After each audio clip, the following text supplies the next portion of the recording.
Hello बच्चों, मेरा नाम श्वेता यादव है। मैं राजकीय बालिका इंटर कॉलेज प्रयागराज में सहायक अध्यापिका के पद पर कार्यरत हूँ।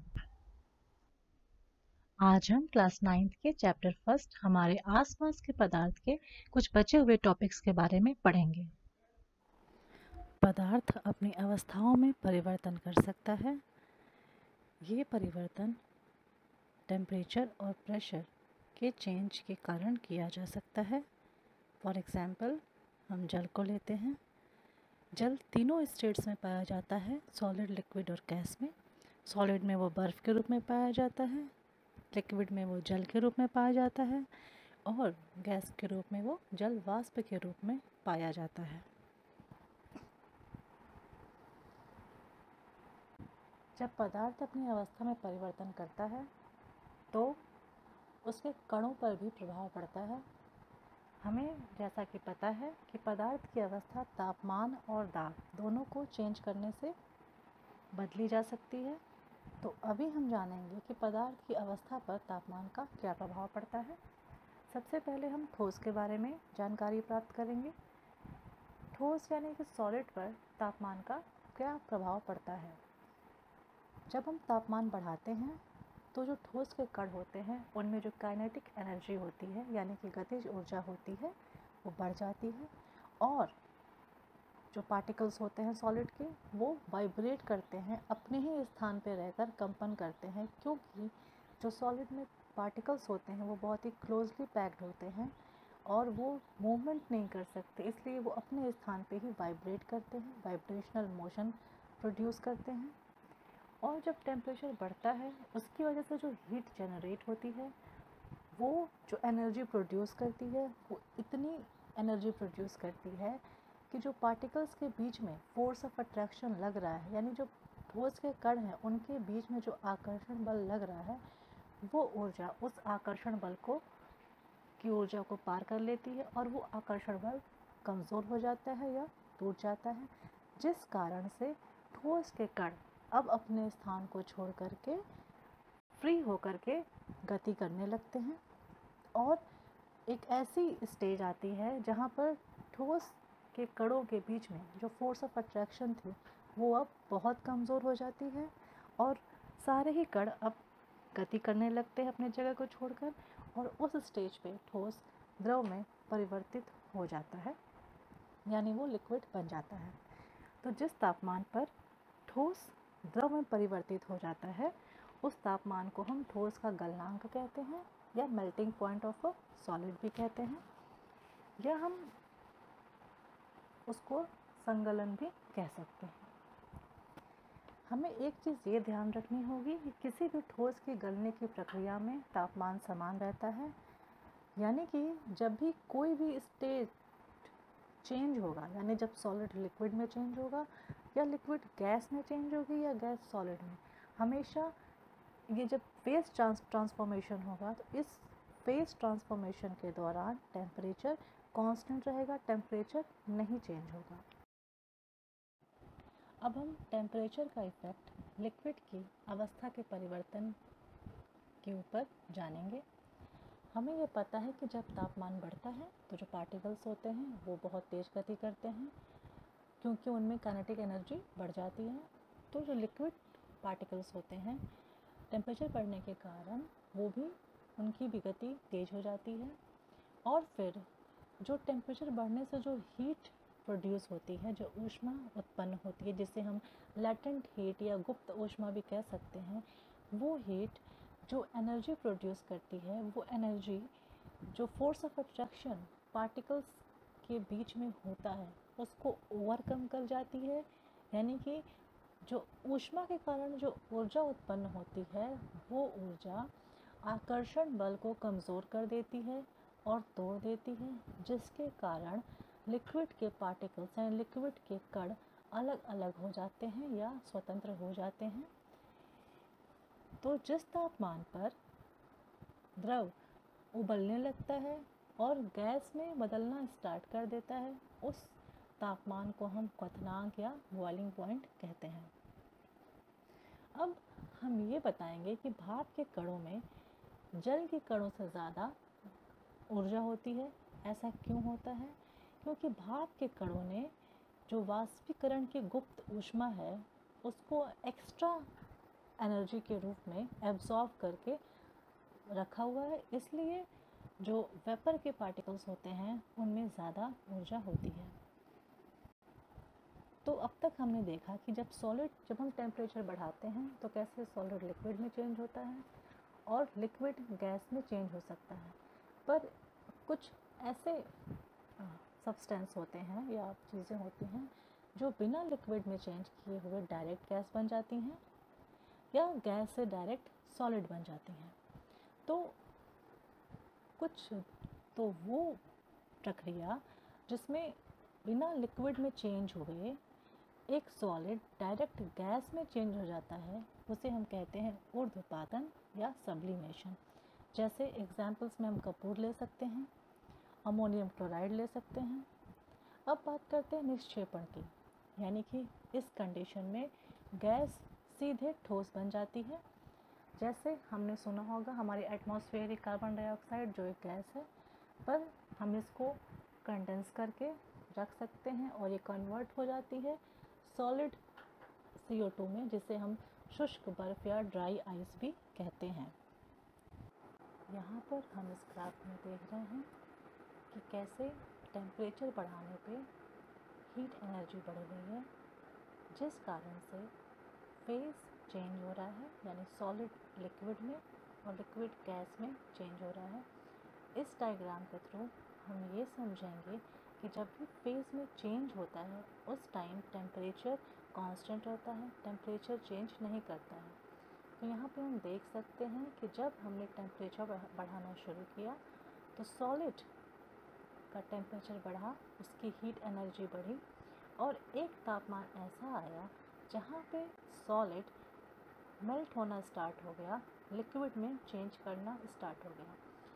यहाँ पर हम ये देख रहे हैं कि टेम्परेचर कांस्टेंट है जब तक कि सॉलिड मेल्ट होकर के लिक्विड में चेंज नहीं हो गया, यानी कि जहाँ पे सॉलिड का फेज चेंज हुआ है लिक्विड में, वहाँ पर तापमान कांस्टेंट है। उसके बाद हम ये देख रहे हैं कि जब हमने तापमान को और बढ़ाया तो हमारी जो ऊष्मा है वो और ज़्यादा बढ़ी और फिर यहाँ तापमान बढ़ता हुआ दिख रहा है लिक्विड का। फिर एक टेम्परेचर ऐसा आया जहाँ पे लिक्विड वेपोराइज होना शुरू हो गया, यानी लिक्विड से गैस बनना शुरू हो गई। इस प्रोसेस में तापमान यहाँ पे कांस्टेंट है, तो वो पूरा प्रोसेस जहाँ पे पूरी लिक्विड जब गैस बनना स्टार्ट होती है या गैस बनती है, उस फेज चेंज का जो साइकिल है वहाँ पे टेम्परेचर कांस्टेंट रहता है और फिर उस टेम्परेचर को हम बॉइलिंग पॉइंट कहते हैं। उसके बाद फिर जब गैस बन जाती है तो फिर अगर हम टेम्परेचर बढ़ाते हैं तो वो टेम्परेचर बढ़ता है और गैस मॉलिक्यूल्स एक्सपेंड करते हैं। तो हम यहाँ पे देख रहे हैं कि कैसे टेम्परेचर बढ़ाने से हम सॉलिड को लिक्विड को गैस में चेंज कर सकते हैं और घटाने से हम गैस को लिक्विड और लिक्विड को सॉलिड में चेंज कर सकते हैं। गैस लिक्विड में कंडेंसेशन के थ्रू चेंज हो जाएगा अगर हम तापमान कम करते हैं, और अगर हमें लिक्विड को सॉलिड में चेंज करना है तो अगर हम टेम्परेचर रिड्यूस करेंगे तो लिक्विड फ्रीज हो जाएगा सॉलिड में। अब हम इस डायग्राम में देखते हैं, सेकेंड डायग्राम में, जहाँ पर 4 स्क्वायर्स बने हैं और इसमें हम ये देख रहे हैं कि यहाँ पे ये जो 4 स्क्वायर्स हैं ये मॉलिक्यूल के पार्टिकल्स हैं, सॉलिड, लिक्विड, गैस और प्लाज्मा के। प्लाज्मा एक 4th स्टेट्स ऑफ मैटर बताया गया है, तो इसके बारे में बताऊंगी आपको। जो ए ब्लॉक है जिसमें सॉलिड पार्टिकल्स हैं, यहाँ पे हम देख सकते हैं कि इनके बीच में कितनी कम स्पेस है और जब हम टेम्परेचर बढ़ाते हैं तो ये एक जगह पे ही रह करके बस वाइब्रेट कर रहे हैं। वहीं हम बॉक्स सी में देख सकते हैं कि यहाँ पर लिक्विड पार्टिकल्स हैं जिनके बीच में थोड़ी ज़्यादा स्पेस है और ये स्पेस टेम्परेचर बढ़ाने की वजह से सॉलिड के बॉन्ड्स टूटने की वजह से बनी है और यहाँ पर ये थोड़ा मूवमेंट कर रहा है, इनके अंदर ज़्यादा काइनेटिक एनर्जी दिख रही है। वहीं हम ब्लॉक डी में देखते हैं, यहाँ पर जो मॉलिक्यूल्स हैं ये कुछ ज़्यादा ही तेज़ी से गति कर रहे हैं। इसका मतलब है यहाँ पर टेम्परेचर बढ़ाने से काइनेटिक एनर्जी बहुत ज़्यादा बढ़ गई है और इन मॉलिक्यूल्स में सॉलिड और लिक्विड के कंपैरिजन में ज़्यादा एनर्जी है, जिस वजह से ये ज़्यादा गति कर रहे हैं। अब हम बी में आते हैं जो कि प्लाज्मा है। ये हम साफ साफ देख सकते हैं कि यहाँ पर बहुत ही ज़्यादा काइनेटिक एनर्जी है, क्योंकि ये इन तीनों के कंपैरिजन में सबसे ज़्यादा यहाँ पे एनर्जी दिखाई दे रही है। अब हम पदार्थ की अवस्था पर दाब का प्रभाव जानेंगे। जैसे पिछले स्लाइड्स में हमने ये जाना कि कैसे टेम्परेचर बढ़ाने या घटाने से सॉलिड, लिक्विड और गैस आपस में चेंज हो सकते हैं, तीनों फॉर्म्स। अब हम जानेंगे कि प्रेशर क्या रोल प्ले करता है एक पदार्थ को अपने फॉर्म्स को चेंज करने में। तो यहाँ पर हम इस पिक्चर में देख रहे हैं कि एक कंटेनर में गैस मॉलिक्यूल्स हैं जो कि बहुत ही दूर दूर हैं ऑफ कोर्स, लेकिन जब उन पर प्रेशर लगाया जाता है, जब पिस्टन से उनको कंप्रेस किया जाता है, तो सारे गैस मॉलिक्यूल्स बहुत ही पास आ जाते हैं। ये इस पिक्चर में हम देख के कह सकते हैं कि जब भी हम प्रेशर अप्लाई करेंगे किसी भी गैस में जो एक कंटेनर में बंद है, तो गैस पार्टिकल्स बहुत एक दूसरे के पास आ जाएंगे, जिस कारण से हम अगर और प्रेशर बढ़ाएंगे तो हम गैस पार्टिकल्स को और भी पास ला सकते हैं, और फिर एक ऐसा टाइम आएगा जब हम गैस को लिक्विड या सॉलिड में चेंज कर सकते हैं। तो हम ये कंक्लूड करते हैं कि हम अगर टेम्परेचर बढ़ाएं और तापमान घटाएं तो हम गैस को लिक्विड में चेंज कर सकते हैं। अपनी डेली लाइफ में हमने कई सारे ऐसे एग्जाम्पल्स देखे होंगे जहाँ पर लिक्विड डायरेक्ट गैस में चेंज हो जाता है, यानी डायरेक्ट वाष्प बन जाता है बिना बॉइलिंग पॉइंट पर पहुँचे।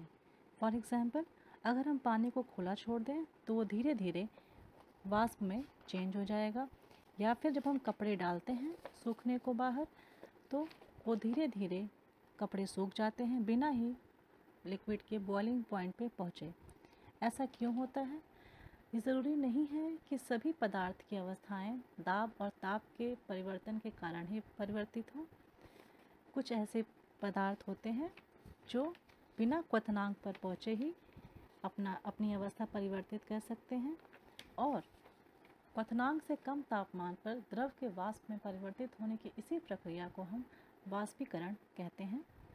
वाष्पीकरण एक सतही प्रक्रिया है, यानी एक सरफेस फिनोमेना है, और ये कई सारे कारकों पर, फैक्टर्स पर डिपेंड करती है। सबसे पहला फैक्टर जिस पे इवापोरेशन डिपेंड करता है वो है सरफेस एरिया।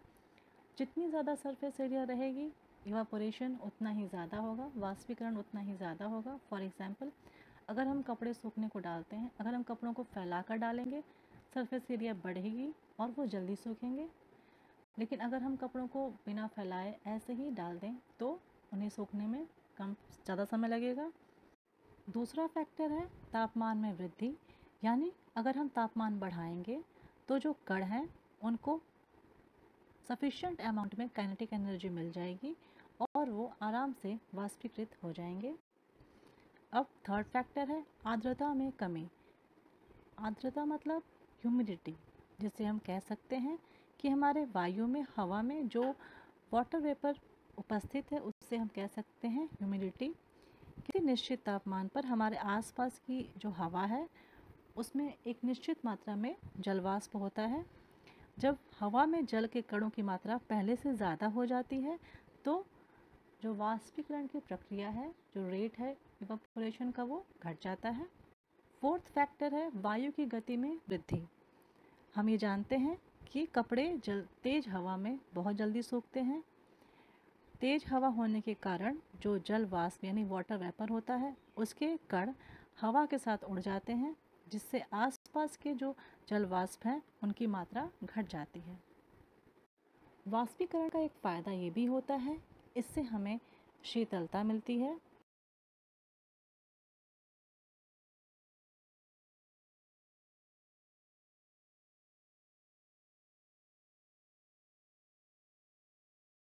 हम टेम्परेचर को सेल्सियस, केल्विन और फ़ारेनहाइट में माप सकते हैं। इस स्लाइड में हम देखेंगे कि कैसे सेल्सियस, केल्विन और फ़ारेनहाइट को आपस में इंटर कन्वर्ट कर सकते हैं। तो ये पहले डायग्राम में हम देख रहे हैं कि यहाँ पे हम फ़ारेनहाइट को सेल्सियस में कन्वर्ट कर रहे हैं। इसके लिए फॉर्मूला दिया हुआ है और एग्जाम्पल भी दिया हुआ है। अगर हम F की जगह 98.6 डिग्री फ़ारेनहाइट टेम्परेचर लेते हैं और इसे सॉल्व करते हैं तो हम इसको सेल्सियस में कन्वर्ट कर सकते हैं। ऐसे ही हम फ़ारेनहाइट को केल्विन में भी कन्वर्ट कर सकते हैं इस फॉर्मूले के थ्रू, और हम सेल्सियस को केल्विन में भी चेंज कर सकते हैं। Celsius is equal to K minus 273। Suppose करिए कि हमारा टेम्परेचर 373 केल्विन है और हमें उसे सेल्सियस में चेंज करना है, तो हम K के जगह पे 373 रखेंगे और माइनस करने पर में 100 डिग्री सेल्सियस आएगा, जो कि बॉइलिंग पॉइंट ऑफ वाटर है। तो इन तीनों ही पिक्चर से या फॉर्मूला से हम सेल्सियस, केल्विन और फ़ारेनहाइट को इंटर कन्वर्ट करके कैलकुलेट कर सकते हैं उनकी वैल्यूज़ को।